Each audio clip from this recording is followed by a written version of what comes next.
Welcome back to the Deep Dive. Today we are cutting right through the noise of the Q1 fiscal 2026 earnings call for Greenbrier. They're a huge player in railcar manufacturing and leasing, and our mission here is to figure out this core paradox of the quarter. Yeah, and it really is a paradox. Yeah, this massive headline beat. They reaffirmed their full-year guidance, but the market's reaction was, well, cautious, to say the least. And that reaction is really the perfect place to start. You have to understand, this call came after the stock had a really strong run-up. Right, it was up something like 17 or 18% in the last few months. Exactly. So expectations were high. And when they drop these huge numbers, the market doesn't pop. It actually sells off a little bit in after hours. So the big question is why? Why shrug off a beat that big? And the answer, as it usually is all about the quality of those earnings. Okay, so before we get into the quality, let's just lay out the sheer size of the numbers, because on paper, they were just phenomenal. Oh, absolutely. GAAP diluted EPS, it came in at $1.14 per share. The consensus was 84 cents. I mean, that's just crushing it. That's a 35, almost 36% beat. And revenue did the same thing. Kept the story going. It landed at $706 million when the street was expecting something closer to $640. So, on the surface, these are the kinds of numbers that should send a stock soaring. Of course, those headlines are just the tip of the iceberg. Let's talk about the operational metrics, the numbers that show you the real stability of the business. For sure. You have to look past the GAAP numbers for that. Aggregate gross margin was 15%, which is solid. Respectable. Yeah. And EBITDA was strong too, about $98 million, which gives you roughly a 14% margin. Operating cash flow, $76 million, all good stuff. But the big one in this space is always utilization, right? Always. And their lease fleet utilization was incredibly tight. It's hovering right around 98%. Which is basically full. It's a full house. You can't really do much better than that. It shows the underlying demand is still very, very strong. Okay, so let's go back to that 114 EPS figure, because this is where the market's forensic analysis really begins. Yeah. When you see a beat this big, you have to ask, is this from the core business or is it, something else? And that's the key question. And to their credit, management was pretty transparent about it in the Q&A. Yeah. This beat, it really needs an asterisk next to it. Okay. They confirmed they executed a very large, opportunistic sale of rail cars from their own leasing fleet. Now, this is smart asset recycling, but it is not core operational momentum. So it's a one-time event. It's a one-time gain, a big one. They talked about an $18 million gain, Yep. which contributed around 30 cents to that EPS number. Wait, 30 cents. So if we just do some simple math here, Yeah. you take that 30-cent gain away from the 114 EPS, You're at 84 cents. which is right back where the street was expecting them to be. Exactly. Or, maybe just a hair above. And that, right there, that 30-cent swing explains everything about the market's reaction. The beat wasn't organic growth. It was a smart financial move. It's a quality of earnings issue. A classic quality of earnings issue. They're capitalizing on high asset values, which is great, but it doesn't really tell you about the health of the manufacturing line today. But it does tell you something about their capital allocation, doesn't it? I mean, they took that cash and gave it right back to shareholders. Yes, that's the other side of it, and it's a bullish signal. They declared their 47th consecutive dividend, 32 cents a share, and they bought back $13 million in stock. So they're confident.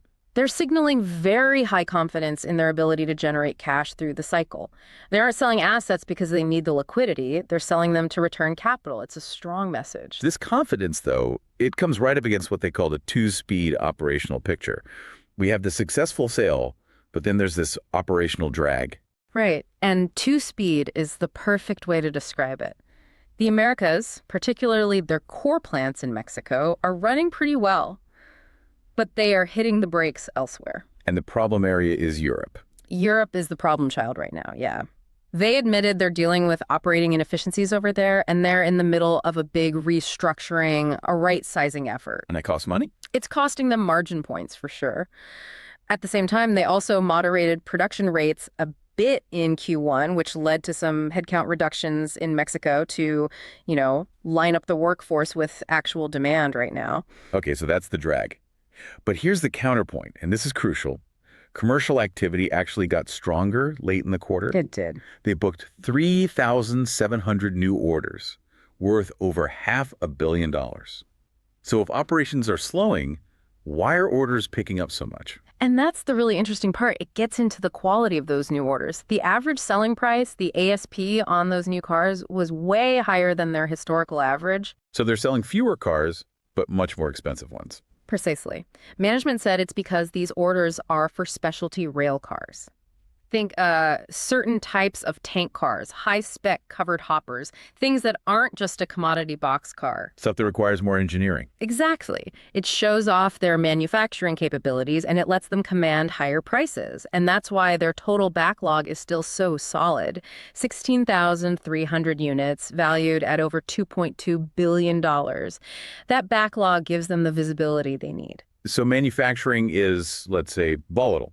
You have this high-value order book on one hand and a messy restructuring in Europe on the other. But what about the anchor, the leasing segment? The leasing platform is just a rock. It continues to show incredible strength. We already mentioned that 98% utilization, you just can't beat it. But the real story is in the lease renewals. Okay. They're still seeing double-digit increases on those renewals. And think about it. They're renewing deals that were made 4 or 5 years ago at much lower rates. And locking in today's much higher prices. For years to come. That stable, recurring cash flow is what buffers them against the volatility on the manufacturing side. Is that strength across the board for all car types? It's definitely concentrated. The specialty cars, again, those lease rates are very stable and strong. They did admit that the more commoditized cars, your standard coal car, those are facing more competitive pressure. Which is why they're shifting their strategy. Exactly. Disciplined fleet growth, they said, targeting maybe single digits and focusing heavily on that high-value specialty segment where they have pricing power. Which brings us to the core thesis for the entire year. Despite the messy Q1, management came out and aggressively reaffirmed their full year 2026 guidance. A huge move. They are committing to a massive recovery in the second half of the year. And just to remind you the numbers here, they're guiding to deliveries between 17,500 and 20,500 units. Revenue between 2.7 and 3.2 billion. And the big one, EPS between 375 and 475. To hit the midpoint of that EPS guide, around 425, this has to be a story of volume recovery plus margin expansion, and it all has to happen in the back half. And they were pretty explicit about the cadence. Very explicit. They said Q2 production would actually moderate even more before a huge ramp up in the third and fourth quarters. They used the term white space to describe their production calendar. Can you explain what that means? Yeah, when they talk about filling white space, they just mean they had open, uncontracted production slots in their calendar, mostly for the summer. And now they're filled. And now, because of that recent surge in specialty orders, those slots are filled. It gives them the confidence, the visibility to stand by that full year guide. The key takeaway for you is the orders are now there. The risk has shifted purely to execution. And that execution risk seems pretty high. I mean, they have to fix Europe and ramp up the Americas at the same time. It's a two-front battle. The risk is that, one, the restructuring in Europe doesn't deliver cost savings fast enough to help margins in Q3. And two, the production ramp in the Americas has to be flawless. Any supply chain issue could throw a wrench in the works. Any supply chain hiccup, any labor issue, and that big volume increase is in jeopardy. They're making a very big bet on their own operational efficiencies starting basically right now. Okay, let's zoom out a bit. They also talked about some of the macro trends that affect their customers, things like tariffs, trade policy. What was the take there? On tariffs, they said financially it's been pretty neutral for them so far. They're good at managing sourcing.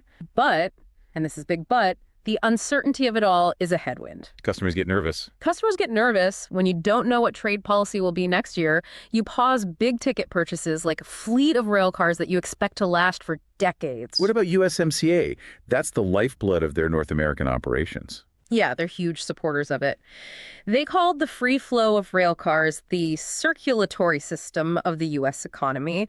They confirmed they are actively involved in the review process, basically pushing for stability over any kind of major overhaul. Predictability is key. Predictability is everything for their customers. And finally, on the macro front, rail consolidation. Generally, they're in favor of it. Their view is anything that makes the rail industry stronger, more efficient, and gets more freight off the highways is a long-term positive for them, even if, the mergers themselves can be a little bumpy. Good to know. And they also touched on one geopolitical point, The situation in Venezuela. Yeah, they quickly confirmed it's having no material impact on their business. Their view was that any increase in North American oil production would probably go through pipelines, not necessarily create a huge new demand for tank cars. Okay, so this was a quarter that, on paper, beat expectations, but the market saw that big asterisk from the asset sale. Right. And now the entire story for their fiscal year 2026 hinges on pulling off this massive second half volume and margin ramp. Which brings us to our next segment. But before we get there, we have to say it. The content we're discussing is for informational and entertainment purposes only.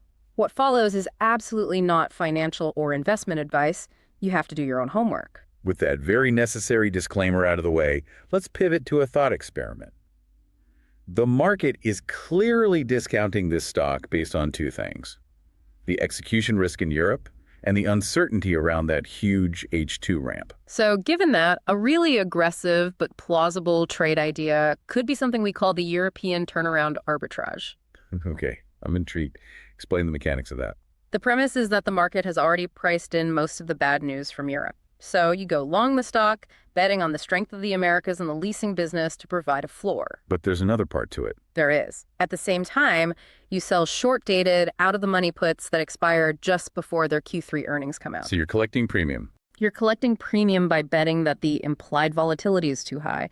You're betting the execution risks are already baked into the stock price. If the Americas keep chugging along and that H2 ramp starts on schedule, you could see that volatility drop, which alone could make the trade profitable, even if the stock just moves sideways. That's a fascinating high-risk play. Yeah. It really leverages the gap between management's confidence and the market's near-term fear. It's a direct bet on their execution. So to wrap this all up, Greenbrier delivered a Q1 beat, but it had a clear asterisk. And now everything, the entire story, depends on the operational execution of a major volume and margin ramp in the back half of the year.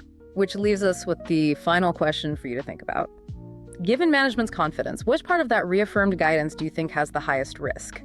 Is it hitting the volume ramp? Is it getting the margin expansion they need? Or is it successfully pulling off that cost-cutting plan in Europe?